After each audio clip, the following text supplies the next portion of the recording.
la mañana y ya faltan 2 semanas para el inicio de la temporada escolar, ya faltan 2 semanas para el inicio de las actividades de nuestros hijos en las distintas instituciones educativas. Pero hay una pregunta que queda en el aire: ¿cómo prepararlos? ¿Cómo motivarlos? ¿Cómo incentivarlos para este regreso a clase? Pues precisamente para responder estas interrogantes contamos con la presencia en el estudio de Activando en la Mañana de la bellísima, señores. Ella está divina y on point. Ana Reina con nosotros. Bienvenida, mi corazón. Beba, cada vez esa bienvenida es más fabulosa. Porque te lo mereces, mi amor, te lo mereces.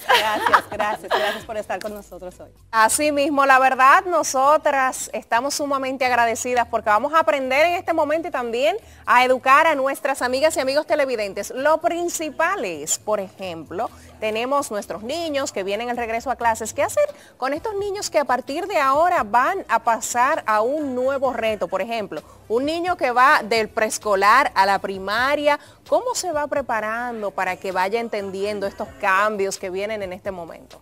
Sí, les cuento que la respuesta correcta es que antes de nosotros querer preparar a nuestros niños, tenemos que prepararnos nosotros. Porque esos retos que van a tener nuestros niños también lo vamos a nosotros a tener como familias, como tutores, como acompañantes. Entonces, lo primero es que papá y mamá tienen que buscar también apoyos. ¿Cómo me preparo yo? ¿Cómo estoy listo? ¿Cómo hacer rutinas? ¿Cómo hacer estructuras que me funcione a mí como familia y también le funcione a mis niños? Entonces, a los pequeños, explicarles que vamos a tener nuevos acompañamientos, que vamos a tener un curso de niños grandes. A los niños les encanta que le digan que van a un curso de niños grandes, que vamos a estar creciendo. Entonces, creciendo, tenemos nuevos libros, tenemos nuevos amigos, tenemos nuevos horarios, y ahí entonces vamos abrazando esa idea del cambio, porque es un proceso de adaptación y los procesos de adaptación tenemos que respetarlos. Hay que entender sobre todas las cosas que los procesos son individuales, que como tu niño se va a adaptar, no es como se adapta el mío. Entonces, no comparar ese proceso de que este lloró, este no lloró, a él no le ha costado, al mío sí, pero ¿por qué el mío se siente extraño? Esas son una de las cosas que son vitales para iniciar. Anita, precisamente como tú bien puntualizas, desde el hogar también debemos adoptar las medidas pertinentes para hacer esta entrada a clases lo más favorecedora posible para nuestros pequeños. Ahora bien, la importancia, Ana, la relevancia de los hábitos desde el hogar, por favor, porque yo necesito que ese mensaje le llegue a cada padre y a cada madre que en este momento nos están brindando su sintonía. Mira, lo que pasa con esto es que la escuela es un espacio de la vida de los niños, pero el lugar más importante de un ser humano siempre va a ser su hogar. Entonces, si en la casa no tenemos hábitos correctos, por ejemplo, una buena higiene de sueño, que el niño llegue descansadito a la escuela, vamos a tener un niño frustrado, irritado en la escuela. Entonces no tenemos muchas veces a un niño con hiperactividad, ni tenemos a un niño con un problema conductual. Tenemos a una persona que no ha descansado bien y obviamente está respondiendo en ese mal descanso. Necesitamos también tener una buena nutrición para nuestros niños. Eso también son buenos hábitos que creamos desde el hogar. Dele a sus hijos buenos alimentos. Es muy importante que sus niños puedan ingerir alimentos antes de ir a la escuela para que tengan esa fuerza, tengan la energía, ¿verdad? Todo esto es química. Es importante que nuestros niños puedan levantarse a tiempo, porque hay mucha prisa en la mañana. Llevamos a nuestros hijos con una cantidad de estrés, corriendo, amárrate los zapatos, no te peinaste, tú te cepillaste, y todo eso pasa en la mañana y eso va generando un nivel de ansiedad.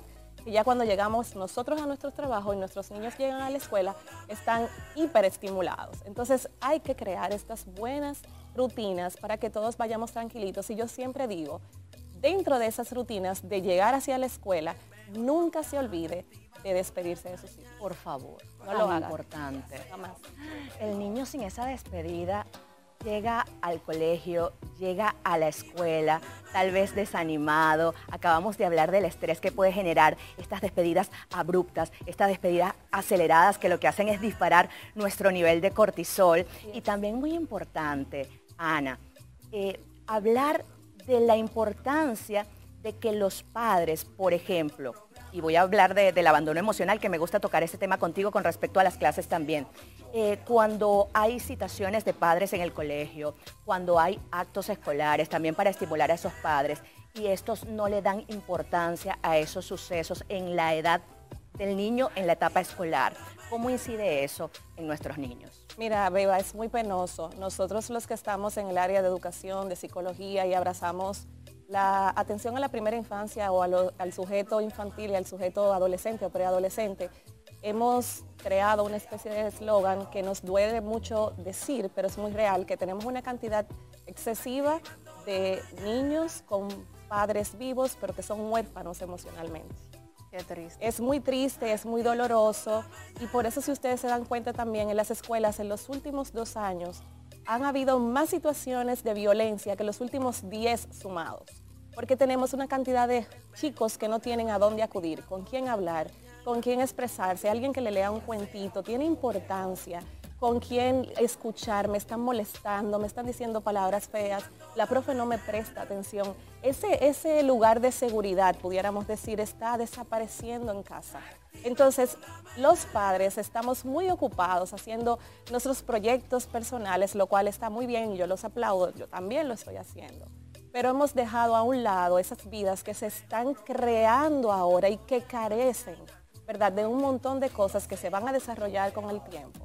En las escuelas, pues necesitamos a las familias, porque la escuela, por mejor que sea académicamente, socialmente, en cuanto a ambiente también, no puede ser el trabajo solo. La escuela se trata de una triada donde encima de esta pirámide está el alumno, que es el protagonista, a un lado está la institución con todo el personal que está dentro de él, y al otro lado está la familia. Esas dos bases son las que permiten que el más importante, dígase el niño, esté bien, integralmente arriba. Cuando yo voy a una entrega de notas, cuando yo asisto a una actividad, hasta el rostro de mi hijo cambia.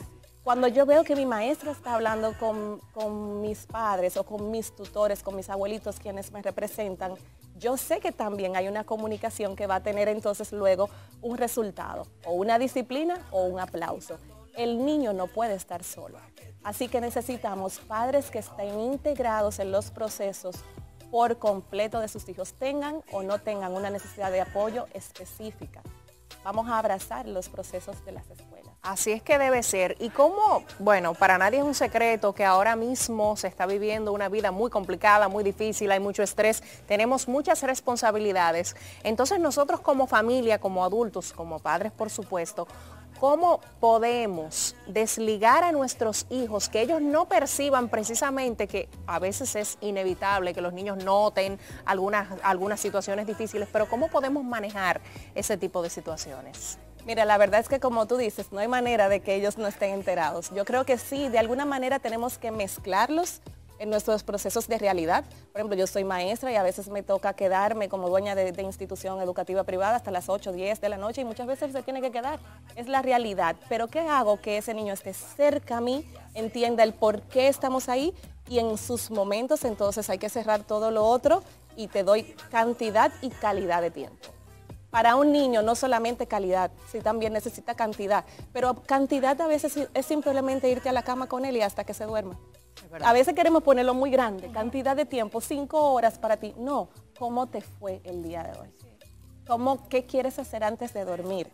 ¿Te gustaría comer tal cosa? Es una intención que tengo hacia mi hijo de hacerle sentir bien. Correctamente. De hacerle sentir escuchado y ser parte de nosotros.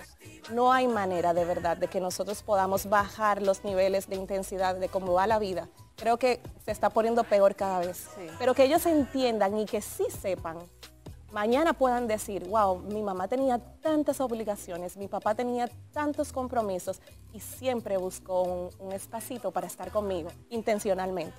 Entonces, esto es lo que nosotros necesitamos que nuestros hijos hagan, porque no podemos abandonar ni nuestras profesiones, ni nuestros sueños, ni nuestras tareas que han sido asignadas o dones que Dios nos ha dado, y tenemos que ponerlo también a la disposición de los demás. Pero, ¿cómo mi hijo ve que yo saco ese tiempo para él?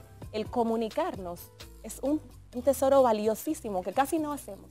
Pero mira, Hoy es día de mamá e hijo, hoy es día de papá e hijo, hoy es día de abuelito, porque también tenemos tutores, ¿eh? Hay niños que no tienen a los padres, y quienes están son los abuelos, quien está es una familia de acogida porque son adoptados, pero tú le puedes comunicar intencionalmente a ese niño que ese tiempo tú lo has dedicado para él.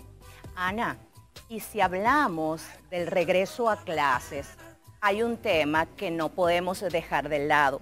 Ese tema se puede dividir y canalizar en dos, pero tenemos que hablar necesariamente de cómo tratar desde el hogar la violencia que se puede suscitar en las escuelas y por ende el acoso escolar o bullying. Claro. ¿Cómo podemos desde el hogar mantener con la información pertinente a nuestros hijos y sobre todo mantenernos como padres alertas ante cualquier situación de diferencia y de poder percibir precisamente cambios en nuestros niños?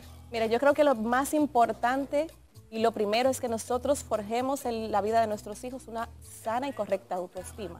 Ni más alta para no querernos imponer en sobre de los demás, ni muy baja para dejarnos aplastar. Pero generalmente, y lo que hemos visto en ciencia, es que la gente que se siente buleada o constantemente buleada es porque tiene una autoestima muy bajita. Porque el bullying de alguna manera es parte de la vida. Ya, todos nos sentimos así en algún momento, inclusive en nuestra adultez. Es verdad. Pero tenemos que saber cómo manejar esa emoción de rechazo o de burla. Entonces vamos a formar primero lo de adentro para poder atacarlo de afuera. Tú no tienes control de esos compañeros, pero sí tienes control de cómo ayudar a que tu hijo tenga una autoestima correcta. Lo segundo, no menos importante, independientemente le hayamos construido, ayudado a construir una buena autoestima a nuestros hijos, y algunos métodos de defensa es escuchar. Por eso decía de la herramienta importante de la comunicación. Si tu hijo constantemente te dice que le están golpeando, que le están molestando, que le están hiriendo, pues tenemos que hacer caso a esto. Tenemos que averiguar. A veces el papá dice, bueno, no tengo tiempo, o a veces el papá piensa, es que quizás en la escuela me van a esconder. Vaya a la escuela, claro, que es la institución donde le van a dar respuesta y que tiene el compromiso y el deber de averiguar qué sucede. El bullying puede venir por un compañerito como puede venir de los altos puestos de gerencia. Entonces, inclusive pasa sin querer. Es verdad. Pero si al niño le molesta, ya no se puede hacer. ¿Ok? Entonces, familias, ustedes son los que tienen que defender a sus hijos. Me encanta, Ana, Eso cómo es te así. expresas, me encanta cómo proyectas tu conocimiento y me encanta que seas parte del contenido de altura que ofrecemos acá. Yo no sé, Violeta, si tú sabías, no sé si Ana sabía, que hace unos meses el niño prodigio dijo que la próxima embarazada en esta casa Grupo de Medios Telemicro va a ser Gabriela Melo. Ella lo niega. Gabriela, como futura madre, ¿qué preguntarías tú en el regreso a clases de tu inminente bebé? Beba, déjame diferir un poquito de ti porque el niño prodigio dijo que de este programa no se iba nadie y Melissa trabaja en La Opción. Gracias, estamos parece que un poquito flojos de predicciones, pero está bien. Sí, estoy aquí desde la cocina con mi cafecito en mano y he escuchado a esta voz autorizada de Ana Reina diciendo tantas cosas importantes y algo por ahí, aunque no tenga hijos, es cierto, pero que escucho es, y para mí creo que puede ser un poquito preocupante de algunos padres que dicen, oh my God, ¿cómo se llama los campamentos. El campamento se acabó. ¿Qué problema? Ahora voy a tener el niño en la casa y todavía no ha iniciado el año escolar. Ana Reina, cuéntanos qué tan importante debe ser poner a los niños también en actividades extracurriculares aún iniciando el año escolar. Bueno, sumamente importante, sobre todo cuando iniciamos, porque ahí no esperamos a que se nos amontonen las cosas que pueden aparecer. O sea, un niño, por ejemplo, que tiene padres con una realidad de que los papás o la mamá trabaja todo el día, luego de la escuela, ¿qué hace? ¿Cómo aprovecha su tiempo? Ahí entra el peligro de las pantallas en exceso, señores, que no es que están mal las pantallas, pero es la cantidad de exposición a esas luces azules. Entonces, si usted sabe que usted no puede dedicar su tarde a su hijo, cosa que casi nadie ya puede hacer, para ser honesto, pues entonces colóquele en actividades, que tenemos la mayoría de los centros, y hay centros que se dedican solamente a eso. Las hay de todo tipo, deportivas, artísticas, creativas, cognitivas, de acompañamiento, de tutorías, para que su hijo tenga una tarde ocupada, pero sobre todo ocupada en cosas que le aporten positivamente. yo siempre recomiendo como hacer una mezclita entre la parte académica, que nunca está de más, reforzar lectura, escritura, sumas, multiplicaciones, ahí están las pruebas nacionales y la verdad que son una gran carga, pero también hacer algo que al niño le guste, algún tipo de deporte. Hay chicos que son muy artísticos, entonces están las clases de modelado, están las clases de baile, están las clases de artística, entonces muy importante que la gente pueda sentirse, al igual que nosotros que tenemos como adultos los trabajos, pero también tenemos un hobby, que sus niños sientan que su trabajo es la escuela y que en las tardes podemos reforzar y ayudar un poquito esto, más hacer algo que nos guste. Gabriela, hemos hablado mucho sobre educación todo este tiempo, tú estás casi ready. Exacto, bueno, muchísimas gracias, Ana Reina, de verdad que demasiado interesante y asimismo poner a los niños en actividades constructivas después de terminar con sus labores escolares. Y yo soy un ejemplo de eso, yo siempre estoy en algo, en teatro, en pintura, en ballet clásico y de verdad que es muy importante.